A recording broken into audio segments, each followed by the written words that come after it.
and welcome to the We Work for Families podcast. Today we have Sally, who is our project leader, and she is here today to talk with me, and I am Faye, and I am a navigator. So we're here in the Parent Hub today, down in Ardrossan, to talk about baby loss awareness, because it's Baby Loss Awareness Week from the 9th to the 15th of October. Sally, could you introduce yourself to the viewers and have a wee chat about why you're interested in this topic? Yeah. So I'm Sally Turner. I'm the project leader for the We Work for Families project. I've been delivering this project for the last 8 years in North Ayrshire, and I've came onto this podcast today because it is Baby Loss Awareness Week, because I unfortunately lost my daughter 2 years ago, stillborn, and at 35 weeks pregnant. And it's a topic that lies very close to my chest, my heart, sorry. And that's why I've came on this, so me and Faye can talk out why we want to raise more awareness, because I just feel like it's a very hard topic for people to approach. So I definitely think there's a lot more awareness need to be raised on that. What about yourself, Faye? Why are you here on the podcast? So I'm keen to do this podcast with you to discuss baby loss awareness, because my daughter passed away an hour and 20 minutes after she was born. And it's just something that I'm quite passionate about. Mm-hmm. And it's something that had a big effect on my employment and my work history. So that's what's actually brought me here today, partly. So I feel like it's something that we can have a good discussion about and show our followers and the people that listen to the podcast today that it's actually okay to talk about baby loss, and it's okay to break down that stigma. Yeah. And if we mention our babies, it's because we're happy to speak about our babies. Faye started on the project 4 weeks ago, and just so you can understand why this is quite a special topic for the two of us, Faye actually applied to come for an interview for a job in the Parent Hub. And when she had attended Parent Hub to get some interview preparation as something we deliver in the Parent Hub, I was working in the office that morning and recognised Faye, and she was actually here to apply for a job with our project. And I just happened to start chatting to her when she came through for her interview prep, and I couldn't figure out how I knew her, and then she remembered my name, and she remembered that I was at a Ayrshire baby loss meeting 2 years ago, and Faye was actually the volunteer and befriender there. So we then interviewed Faye, and she secured the job with We Work for Families, and she's now she's a part-time navigator on a permanent basis with the We Work for Families project, which is what has brought us both here today for the podcast. So obviously we just want to let you know that this podcast is going to be a wee bit triggering for those that have experienced loss, or it could just be an upsetting topic. But we want you to know that it's okay to talk about it as well. So Sally, we've had a wee chat about why we're here. Yep. Can you share a wee bit more about Callie, if you're comfortable? No, of course. I talk about it all the time. I had a very healthy pregnancy, and I thought I was getting into labour at 35 weeks, maybe going a wee bit earlier. When I went out to the hospital to get all my checks done, they couldn't find Callie's heartbeat. It was a very difficult time. There's a lot of it I don't remember, but unfortunately I had to give birth. It was a 3-day labour, and I had an emergency section to finally have Callie, because I ended up quite not well while I was in hospital. Callie was then born, and I probably was in a bit of a state of shock and probably not believing that Callie didn't have a heartbeat at the time, and I was in pretty much disbelief, also very ill, and she was beautiful. She looked very much like my son. Lots of dark hair, very much like Connell, my brother, and from there I was given a maternity, a bereavement midwife, who were absolutely amazing, and that was when the process started for me to try and get better and heal. we were then offered for Callie to could stay with us for a wee while just to say goodbye. So in that situation, it's a situation that I didn't know was obviously nobody expects to go through that, so you wouldn't actually think that of what a process would be in that situation. But we were moved into a bereavement suite in the hospital. Again, a bit in disbelief that there was even a thing called a bereavement suite. It had a kitchen in it and a double bed and a couch and Technically, we've shared that bed. I know. I never even thought about that actually. That's alright. No, that's funny. I It didn't even feel like I was in hospital, if I'm honest. And we got Callie got to stay with us for the weekend in a cold cot, which is another thing that I didn't even know was in existence. And we got to put our baby grow on her, and then the bereavement midwives, who are sensational, helped us with all the additional things that we needed support with, and also while I was getting all my bloods taken all the time and I was still healing. I ended up with sepsis and I had E. coli. It was a pretty dark place. Scott was with me, my partner, to support through the full time. He got to stay with me. We were in there for about a week. And then there was actually a cat outside the maternity unit, and this cat was there for the full time I was in hospital, and it just used to sit outside the bereavement suite. It became Scott's pal. It followed him everywhere, and it was always there every time he went out the front door. I remember the cat. So does Scott actually. It's funny the things that stick. I know, it's funny the things that stick. Yeah. I know. And the support that was given to me was absolutely incredible. And what you have to go through, I remember actually. I don't know if you'll remember this as well. People were coming to visit me in the ward, like my family and friends, and I was still in disbelief that Callie wasn't just sleeping. So she was in the cold cot next to me, and the bereavement midwife had said there's a photographer coming, and I actually thought I was losing my mind. I was like, a photographer? What are you coming to? Why is there a photographer in the hospital? There's a medical photographer, because they obviously know that it's something we would want once we've to work through our grieving process. Then were asking me if my parents wanted to meet Callie, and if Scott's parents wanted to meet Callie, and my sister and Scott's brother. And to be honest, I just thought it was such a surreal thing. But when all the family came in, sitting round the bed, Callie was in a cold cot next to me. I was literally asking if they wanted a cup of tea and if they wanted a hold, or I'd speak to the nurse about getting another chair, as if Callie was just sleeping. So it just shows you how my mind must have just went into that kind of not registering that Callie wasn't breathing, So that definitely helped me being able to spend the time with her and Scott. But also when I look back, I see the impact that has also had on Scott's family, with the loss, because it was a granddaughter, a niece, nephew, niece, uncles, and then Connell obviously losing his wee sister. So when I got out of hospital, it was probably one of the most challenging and darkest periods of my life. I probably don't feel like I don't know how I got to where I am today. I just remember having about 70 bouquets and wreaths, and your living room becomes a flower shop. Was honestly, and it was so kind. People were just so kind. But one of the things that sticks in my head all the time is what one of the bereavement midwives had said to me. She'd said, Sally, when you go to the shop, you're going to see people that would normally speak to you. They'll probably just walk by you because they don't know what to say. They'll cross the street because they just don't know what to say to you. And that's just going to be part of your grieving, because you don't know how you'll be. And it sticks in my head because even to this day, 2 years in, when people ask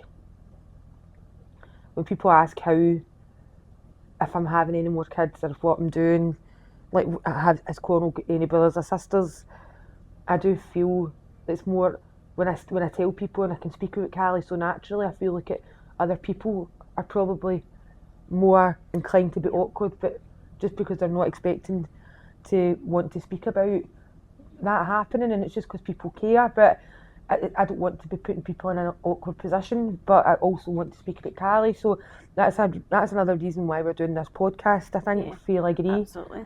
that raising awareness so there's not that stigma, and so that parents, especially when we work for families, if we can open a door and be a trauma-informed unit together, and it's a safe place and an open space to talk about, and they're not feeling as isolated, then that's why we'll be flying the flags. What about you, Faye? Tell me about Grace. So Grace is my fourth child. Pregnancy was pretty much the same as the boys. I had a split pelvis, on crutches, had to sign off my work sick because I worked in early years at the time. That was a big hit for me, but it was all going to be worth it. We plodded on. So around about 32 weeks we realised that I had some extra fluid, so they were just keeping an eye on it. Grace was doing fine.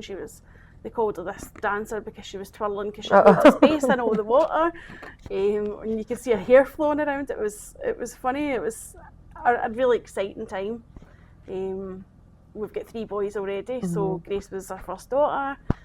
She was the last child for sure. And then at the same time that I was pregnant, my sister was pregnant, and she was due a month before me exactly, but she got taken in early because she had some issues herself, and so she was taken in on the Wednesday. What's her wee one called? Liam. Yeah. She was taken in on the Wednesday, and then on the Friday I started having contractions. She had been started the Wednesday and was having no contractions. So I went in on the Friday, and I was actually scared to tell her that I was in the labour suite having contractions. It was hilarious, and we were all very jovial. The staff were like, "Oh, this is amazing! You're going to have babies on the same day." It was exciting because Fiona was having the baby that day, regardless of what happened with me. So we kept in overnight. They tried to stop my contractions because I was 35 weeks. I was a wee bit early, but it was due to the extra water. So they tried to stop my contractions, and then they gave me steroids in case they couldn't. And come the Saturday, so that was a Friday night, come the Saturday they realised, no, we need to get baby out because she's coming whether I like it or not. And I've had something happen in my first pregnancy that meant I wasn't allowed to go into labour as such. So they were keeping a very close eye on me. So I got taken round to the theatre 7 o'clock, and by 7:24 Grace was born, and that was us with a daughter. Now, all my children have been C-sections, so I expected a wee bit of intervention, and because she was a wee bit earlier, I thought, it's fine, they're just going to give her some oxygen, she'll go down to the NICU, or she'll get a wee check over and she'll be fine. And that was what everybody else thought too. So the room was very, you've finally got a girl. It was, oh my God, all that water. It was very jovial and uplifting, and she'll be fine. She just needs a wee bit of help because she's small, because she's early. And that what weight was she? She was 6'6". 6'6". Yeah. And that was nobody in that room expected her to pass away. Nobody in that room expected for what happened to have happened. And that's because the condition she has was so rare. So Grace was whisked off to the NICU, and we were taken round to recovery, and we were having our tea and toast, and the doctors walked in. They chapped the door first and spoke to the midwife, and then they came round the door, and you could tell from that second there that she wasn't there. And I said it to my husband, who was standing beside me. He hadn't heard anything, seen anything the same as I hadn't, but these doctors came round this door, and I says to my husband, she's not here. And he went, don't be so daft.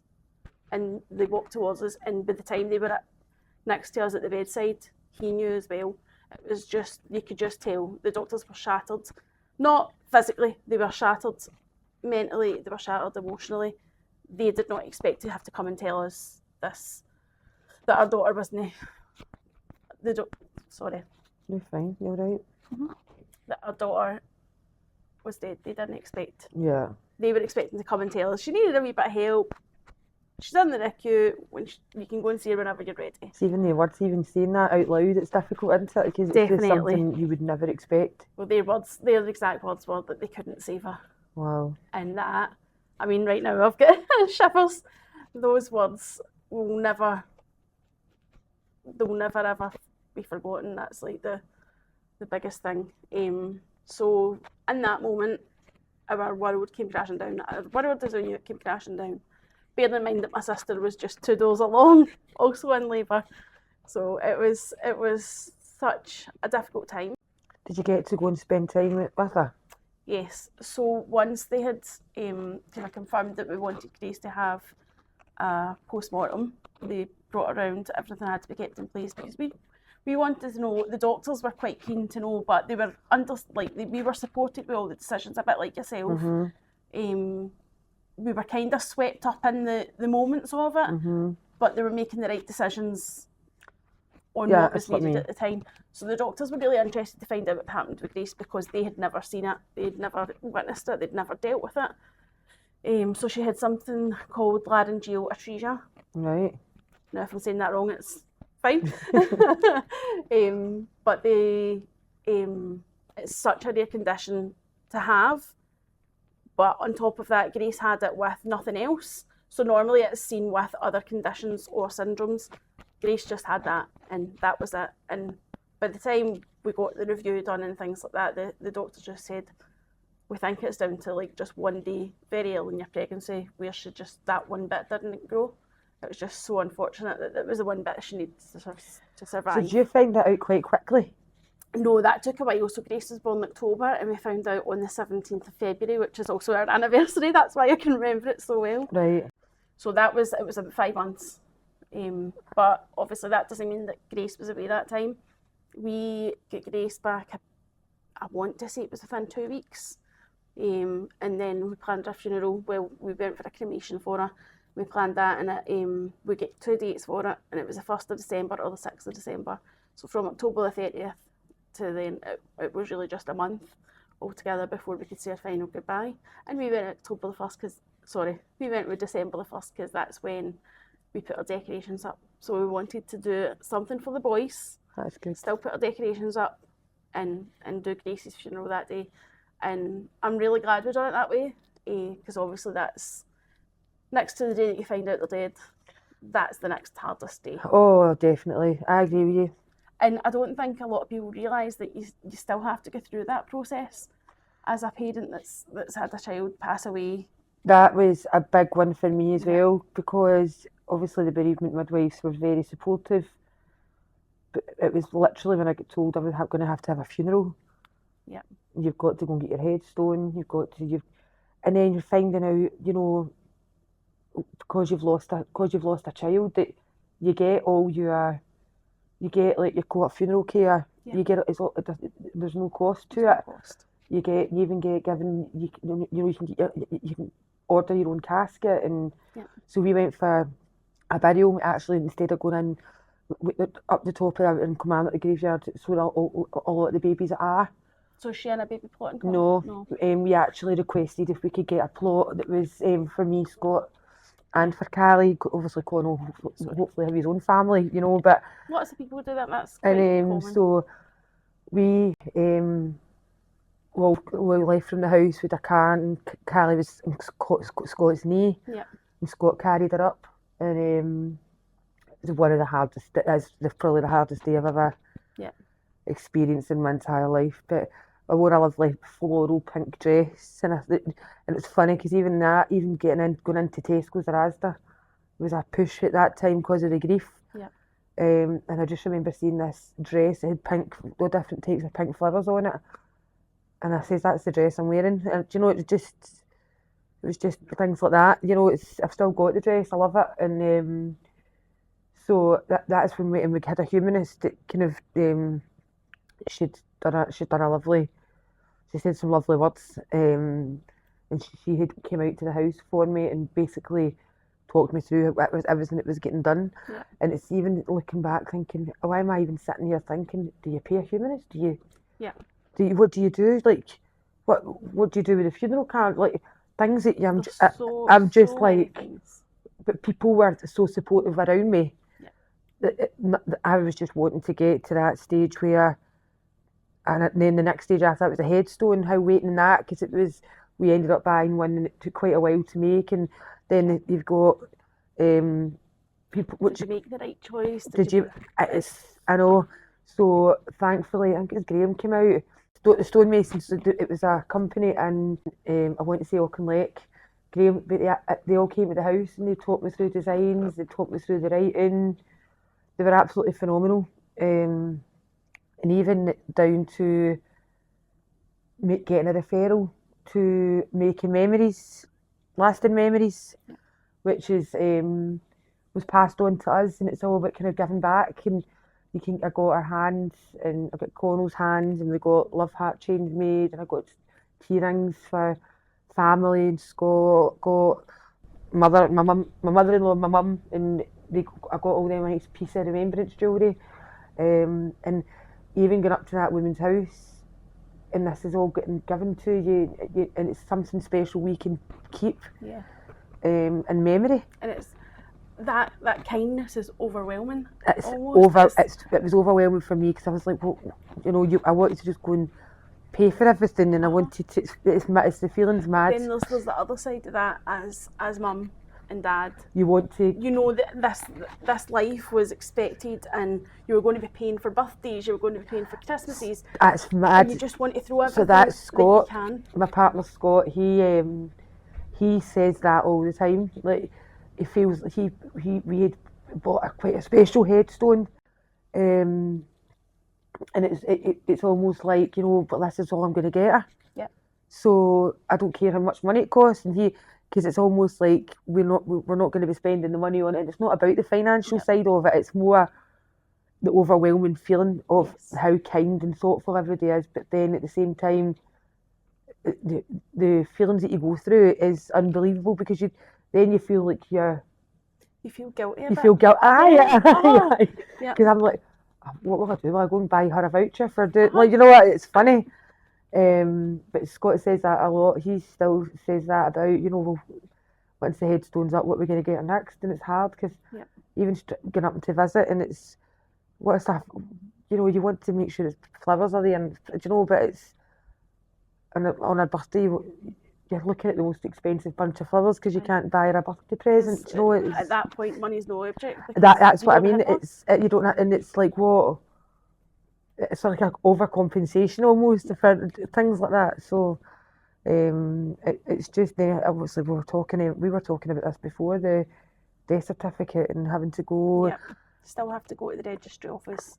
Physically go in when you're recovering from C-sections. And sign a birth certificate and sign a death certificate. And that, again, one of the hardest things. Physically going in there and saying, I had a baby, and then my baby died. And then you have to sign that official paperwork. And that's why I probably stayed in the house for that full time, because it's the whole people were expecting to have a baby. Then they see you without your baby. Yep. And then you don't want to say You don't want to say it. In those very raw moments, it hurts. It does, yeah. I mean, it still hurts a lot now, but it's a different hurt almost. At that time, you're just in absolute autopilot and disbelief. And you're not prepared with things. You're not meant to be prepared, I don't think, are you?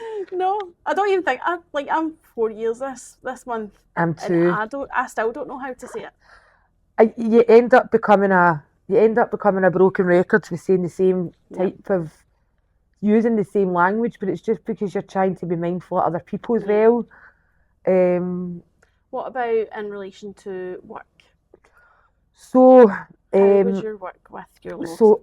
As you know, we are a specialist parental employability support, and I would say being the manager, being the project leader of this project, it probably helped me immensely, because as you know, that we've got 400 odd parents on the caseload, and they've got multiple barriers. Yeah.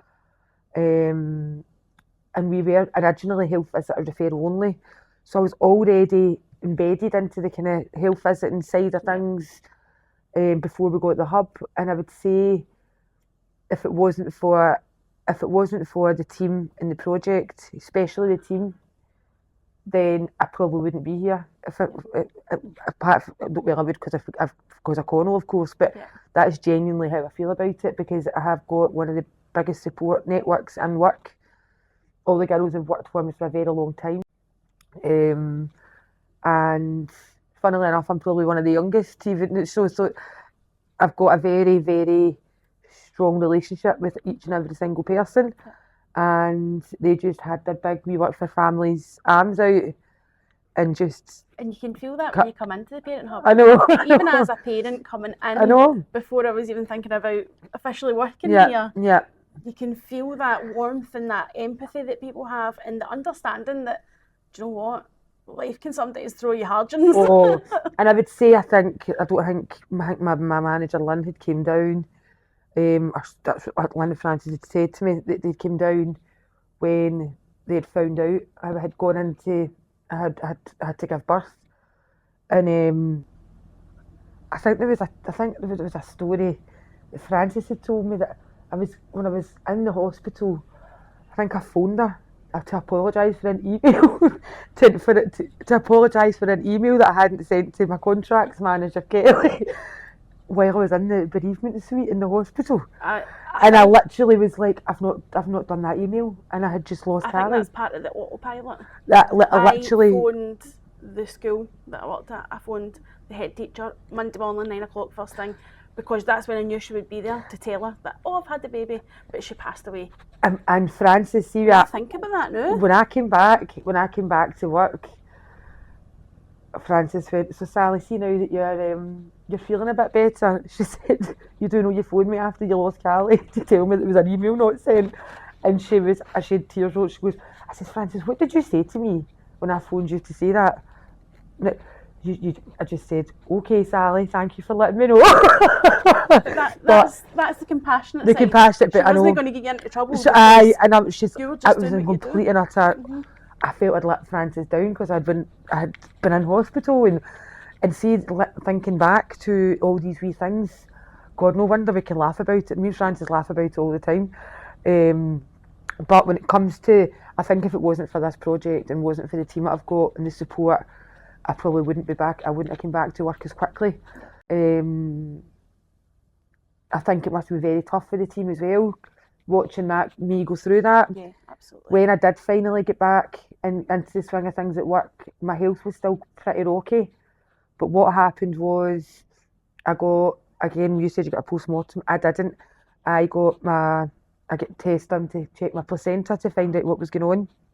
And I probably took a corner I turned a corner with my grief when I got notification that it was an autoimmune disorder that caused my placenta to be inflamed. It caused a rupture, and basically that is what caused the rupture with Callie. And I think now it looks like a similar was going to happen with Connell, because he was early and I had loads of issues at birth, but I definitely, but obviously my placenta wouldn't get tested because Connell's here. He's here, that's so it's now ongoing, and it's getting ongoing investigations, but it's called velitis. So I think it's an autoimmune disorder, and we're not sure whether it's pregnancy related, or as I get more symptomatic, if it's going to be, if it's not pregnancy related. Basically they don't really know. I think I'm a bit of a quandary and a complex case. I think we like to throw curveballs at them, don't we? Aye. So I don't really, I think we're just waiting, we're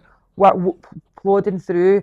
But I think that's where the corner turned for me, because up until that point I blamed myself for Callie passing away, and I think just knowing that it was something that was out with my control made a big difference to my grief. And obviously identifying as an autoimmune disease, it's very unusual. I think even when I now speak to those doctors that don't really know what it is. Mm-hmm. So the specialist talked me and Scott through everything, and we got a review. That's another reason why I want to share the experience, because I feel like we're missing a link somewhere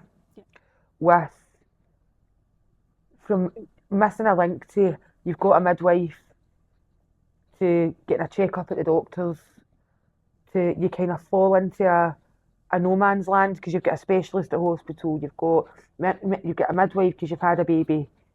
You should have a health visitor, but you shouldn't have a health visitor.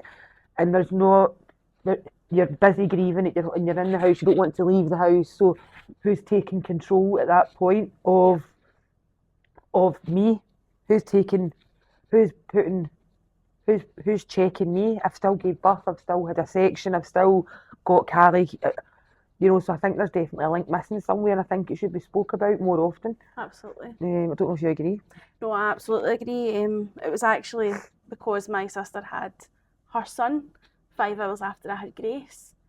She was obviously getting checks with the health visitor, and it was the health visitor that asked about me because she was the health visitor for my youngest at the time, which was Jack. Yep. But she no longer seen him because he was at school. So she asked how I was getting on, and my sister raised with her that I hadn't had a 6-week check. We were 8 weeks postpartum at this point, that I hadn't had a 6-week check, and she was concerned about that. So then the health visitor called me. She said, I hope you don't mind, but your sister's told me they've not had a 6-week check. Is there a reason for that? I says, oh no, nobody's told me to come in for one. I didn't know I still had to have one. She says, absolutely, you had a C-section. You've gone through a traumatic time. It's probably more important that you have one. Yeah. Your body is trying to heal and you need to know that it's healing properly. Let's get you booked in. And my health visitor, was probably one of my earliest saving points. She came, and she wasn't my health visitor at the time, she wasn't my kid's health visitor at the time because Grace died. So we weren't in the health visiting system, but she still took time to support me and help me go to the doctors, because I found going to the doctors, going to the chemist, going to any medical place was a big trigger for me at first. I probably still feel like that, actually. Yeah. Sometimes, I think it depends how I'm feeling in that moment, but sometimes I'm fine, and then other times it's like, absolutely not, I can't go there just now. And it's scary not knowing that expectation, not knowing how you're going to feel when you get there. Even getting things like getting bloods done, and you've got the trigger straight away of all these vials of blood, and when you're in and you've just lost Callie, I just remember seeing vial after vial, and it must have been the amount of blood, and then my arms. The fact that you were very unwell. And I just remember being like covered in bruises from all the blood that they had to get, and then they couldn't find veins and things, even just going to get set bloods done. And I think as well that's where the link's missing again, because there should be something there where there's a follow-up call at the 6-week check. I actually was speaking about this last week. I don't actually think I got a 6-week check at all until it was you I was speaking to. And I think, God, why have I not had a scan at least, or so I just think that's a big link it's missing, and I think it's something that could have made my grieving a lot easier. Yeah, absolutely.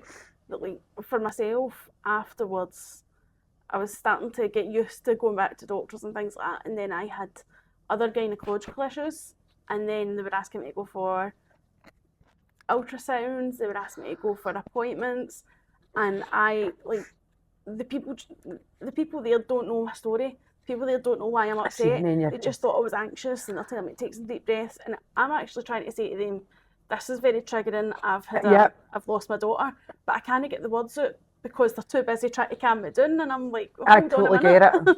And it's funny because you told me that actually last week, and I got a letter through for a scan, and it's an ultrasound scan, and it's on the 23rd. Take care of yourself at that time. And it wasn't until I thought, God, the ultrasound's the one you get when you're going for a baby scan, and I thought, that's good. There's an example how raising awareness can support, because I would have probably went into that, got to the hospital, and then realised the last time I had an ultrasound was when I was getting scans. So it's funny how that support can actually be beneficial. So you feel like your work was quite open and quite happy to Absolutely. support you, I even had, when I came back to work, I was struggling to speak about a lot of things with Carrie, but they made it so normal. And then they presented me with a lovely voucher for the Gales and everything. It means Scotland an overnight stay. And they came through the journey with me with the headstone, and it's been a very supportive environment for me. And that's really reassuring to hear. But it's also reassuring for other parents coming in. Not everybody's going to experience baby loss, but they need to know that they're going to be supported when they come in. Definitely. And I think it's probably more common than what we actually think. Oh, absolutely. And I think it is more common. You'll probably know more than me because of you've been a volunteer at Years of Baby Loss. When I attended at Cross House Hospital, I was in quite a bit of shock with the amount of people that were sitting around the table. And Faye was strutting her stuff. Mrs. Engagement.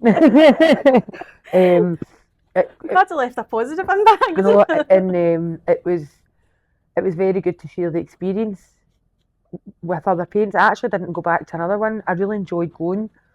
That was the first Monday every month, wasn't it? First Monday of the month. I really did enjoy going, but I feel like I benefited a lot out of the first visit I went on, and so I definitely think you'll probably see a lot more if you're volunteering there a lot. Yeah. But it's definitely, I just don't want it to be a stigma.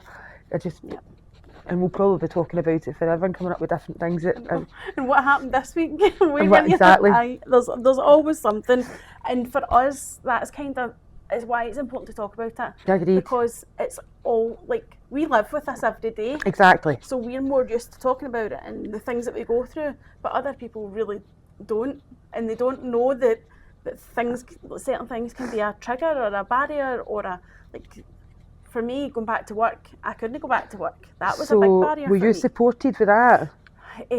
My immediate team within the school that I worked in at the time, absolutely, yep. I'd done my keeping in touch days and things like that. But it was when I was doing my keeping in touch days that I realised I could not face going back to early years.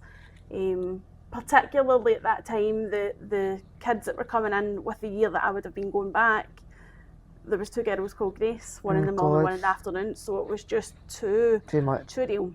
So after I realised that I was not able to go back to early years, I had to leave my job, unfortunately. I wasn't in a frame of mind that I could find another job at that time, so I became unemployed.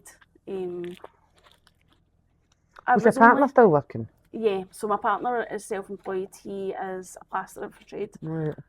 So it meant that he was having to pick up the slack in that kind of way. I then realised that I actually quite like being out at work. I've always worked. I've worked since I was 15. And did he take much time off?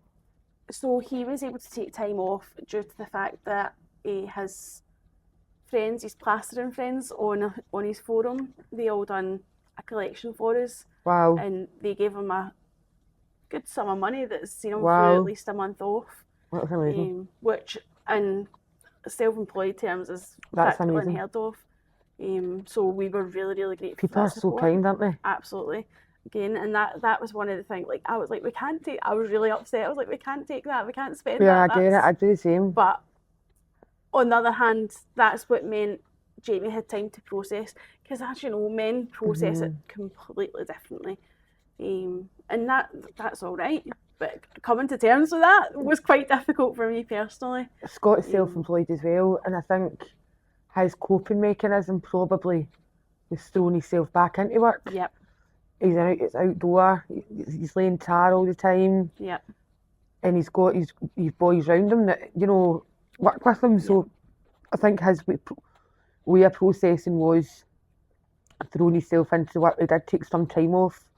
I think for Scott, it was definitely, he needed to keep going and such. Absolutely, and Jamie was very much the same. He took some time off, but when he went back to work, he went back to work. Yeah. Which then left me at home alone. So the older boys were at school all day. Jamie was at work all day. Yeah. And I was left with just myself when I should have been there with my daughter. And that became overwhelming. That's the bit that's the thoughts, isn't it? Yeah. And then you're just left there. So that's when I realised, actually, I still want to be in work. It's just that work needs to look different. And I became employed full-time at BPO, went for an interview, was successful, and I enjoyed that 6 weeks. But unfortunately, some of the calls that I was taking were very upsetting to someone that has experienced grief. And especially if you're doing debt collection. Absolutely. Yeah. So it was actually just too much emotionally. Get it. and I wasn't able to take care of myself. But luckily, I went to an interview at the local shop, and I worked in there for nearly 2 years. But unfortunately, I had to get signed off sick, because that's when I realised that something physically wasn't right. That's right, okay. And I couldn't stand for 8 hours. I can barely stand for 10 minutes now. Bless you. So I realised that I couldn't do the physical job that I was doing anymore in the shop. Although we did look at occupational therapy and changing what that job looked like, they were actually very, very supportive, not because of the grief that I was experiencing, but more because of the health issues, which when I started the job, yeah, I had a sore back, yeah, I did have symptoms, but it was manageable. It became unmanageable, unfortunately. Yeah. And I think that's down to the grief, but also just the fact that my body had been through so much, and then compounded with the grief. It's such a confusing place to be, because you can have these symptoms that you know what's causing it. Yep. But then you think you've got health anxiety because what you've been through with the trauma. So in your head you're thinking, is that sore? But it actually is sore. Oh, yep. And it's difficult.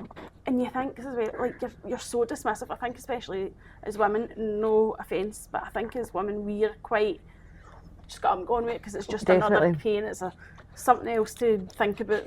I think if it wasn't for support of my family, Scott's family, and work, Francis, I think that you could get missing very easily, thinking it's mental health, when actually, absolutely, especially having an autoimmune disorder, the symptoms they come thick and fast. They can be different week on week, or they can. So I think it's been strong enough to know, no, this isn't me just being anxious because I've been through so much trauma. Yeah. That there's something not right here, and it's just figuring what that is out. It's learning how to advocate for yourself in that. And everybody says it to me that are around me all the time. You can only advocate for yourself, Sally. So say if you're not getting through on the phone that time, try again. Look what has happened about it. Just keep going. Yeah. Because nobody else is going to advocate for you. We've got to be strong for our kids. Yeah. You know. And even for the kids that aren't here. Exactly. There's parents go through this that don't have children. Yeah. And for me, if it wasn't for Connell, I don't know how MD could get through what we've been through. I am the exact same. If I never had Connell to go home to, I honestly don't know. I think my heart would have stopped beating. Yeah, I totally agree. I would actually go as far to say Connell wholeheartedly kept my heart beating. I totally agree. It was my voice. Just don't know how, and that's another reason why I think it's a good thing we're doing the podcast, because if you never had any other kids and you're a parent out there that happened to, it must be a very bad, dark place for them. Absolutely. And no one can say your grief's worse than my grief. No, your grief's worse than their grief. But just having somebody that understands totally the depth of this grief, because the depth it's an unnatural order when your child dies. It's out the stratosphere. You wouldn't. It's unnatural. That's the right way to put it, actually. And it's not something you're taught or learn to cope with. And it causes, see, the physical aspects of it as well. It's such a funny thing to try and manage the grief side of it when you've got all your health issues going on, and then you're trying to just get up and go out and go to work every day, or get, cook dinner, do what it's all. It's such a complex thing that I would have not understood if I hadn't. See, if somebody spoke to me like you came in and told me that, I'd be like, all right, okay, put it down, probably forget the conversation, but it's one of the most complex things that can ever happen to you. Yeah, and I do think it's a big barrier to employment. Mm-hmm. I agree. Because there's so many, although mine was early years, and that is a very obvious one, there's so many other ones that you maybe wouldn't think about as being difficult to return to work to. And have you got a compassionate employer? Is it a compassionate employer you've got? I certainly do. I'm very lucky. But is there other employers out there that are compassionate about things, that have got awareness of it?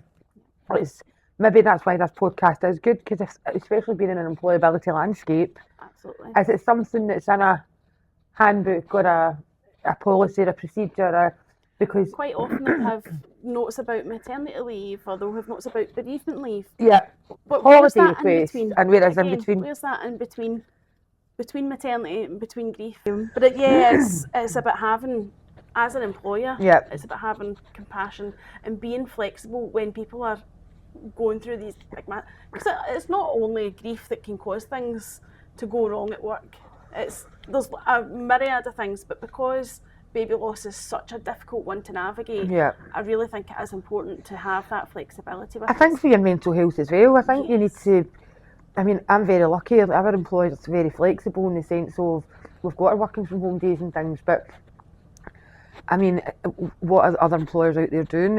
Yeah. I mean, there could be somebody that's absolutely perfect for the job, but they're just not quite there to. Yeah. That's why we work for families. It's great to build them up, and I do think there's it's probably far more common than we think, and it's just not spoken about. Absolutely, and that not speaking about it is the silence that's deafening. It really is. Mm-hmm.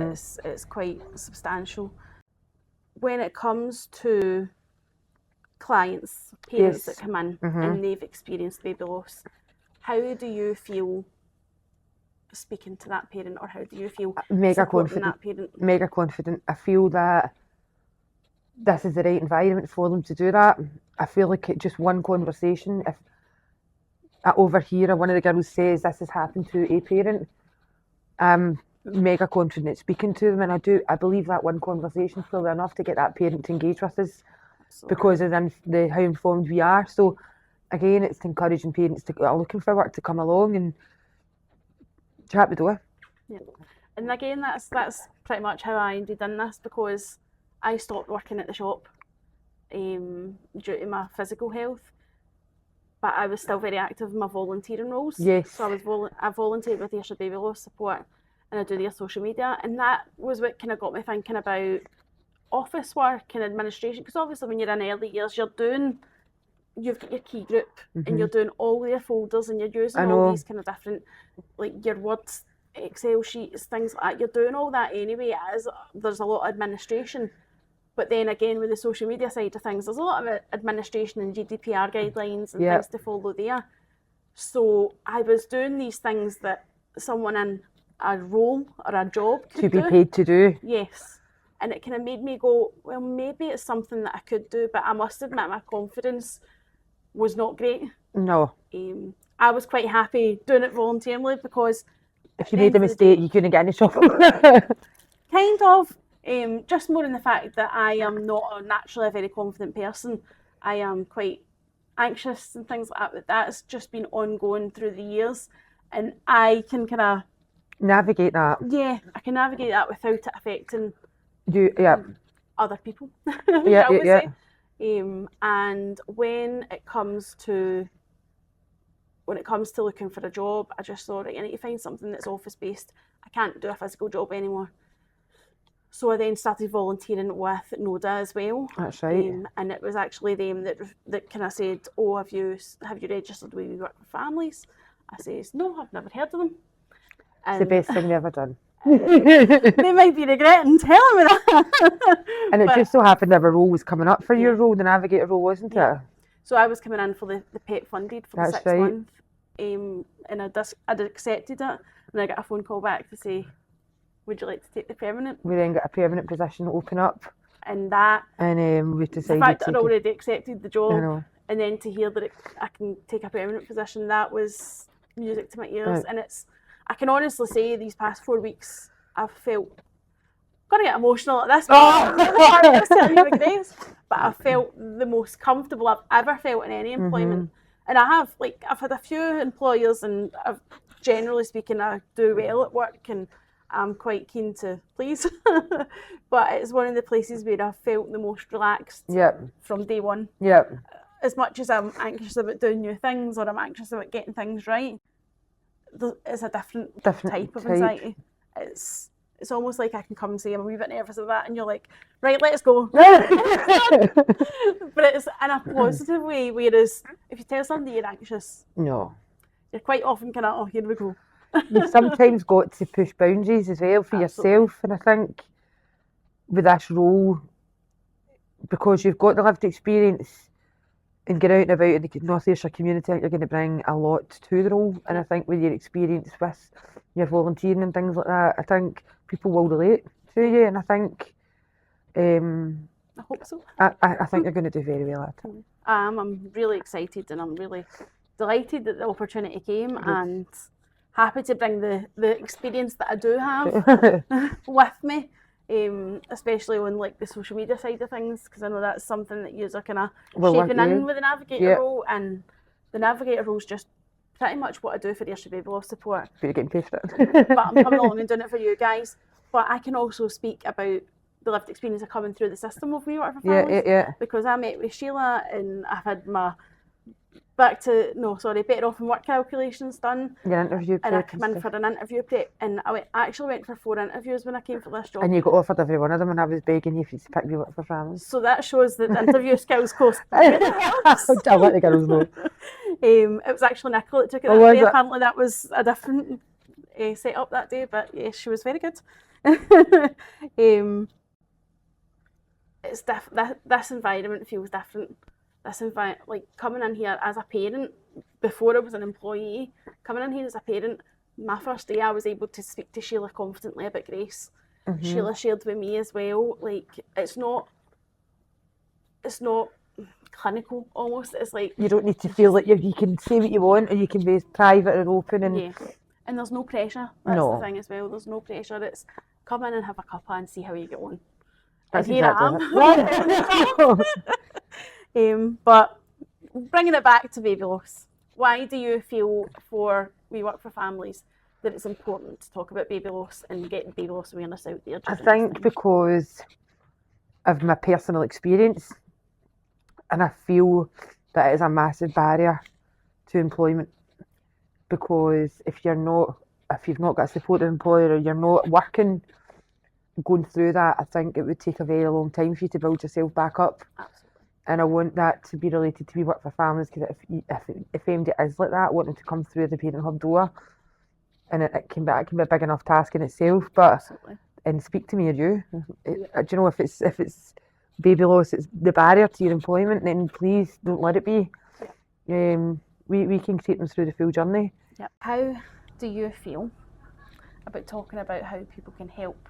How our listeners, how our employees, how employers can help support people that have gone through baby loss? I think We Work for Families, the Parent Hub, the staff and the team is all wrapped into one for that. And I think we're just one big well-oiled machine that can, if I don't know the answers, somebody out there will. It's vice versa. So I think we can have such an impact in North Ayrshire and getting parents back into employment. I just think if you're a parent, why would you not be with us? We Work for Families. That's really basically it. Yeah, and I know it kind of sounds like we're beating our own drums, but I think because I've come through that, and I'm in such a great environment, and I had choices as well. Like it's not like you were like, take our job. Yeah. I had choices. I secretly was. But I was very much. I felt very supported on that journey. Good. And that's what's given me the confidence to come in and do the job and be the person. Like singing for that hymn sheet is just. You learn something new every day. That's what I say. Oh yeah, absolutely. So first of all, I'd like to say thank you, Sally. Oh, you're very welcome. Thank you for sitting with me and doing this. Thank you, Faye. It's been a pleasure to hear about Callie. Thank you. I'm and very Grace. honoured for you to share. And Grace. Thank you very much. We'd just like to take this opportunity to thank you and listening to our stories about our babies. At the end of the day, we want you to know that there is no barrier that you can't overcome. If you want to be in work, we're here to help you get into work. Come along to the Parent Hub, have a cuppa, have a chat. Whether it's baby loss, whether it's anything else that you're struggling with or that you feel is a barrier, absolutely feel free to come and see us. In regards to Baby Loss Awareness Week, we'd just like to say that raising awareness is one of the biggest things you can do to support a parent. Obviously there's individual things and everybody's individual and how they would like that support, but sharing it and raising awareness and speaking to someone about the baby is massively important. So on that, we would like to invite you to share your story if you've got a story you'd like to share about baby loss awareness or about the loss of your baby, feel free to share it. I hope you managed to light up pink and blue during Blow. I know I did. Me also. Come and see us.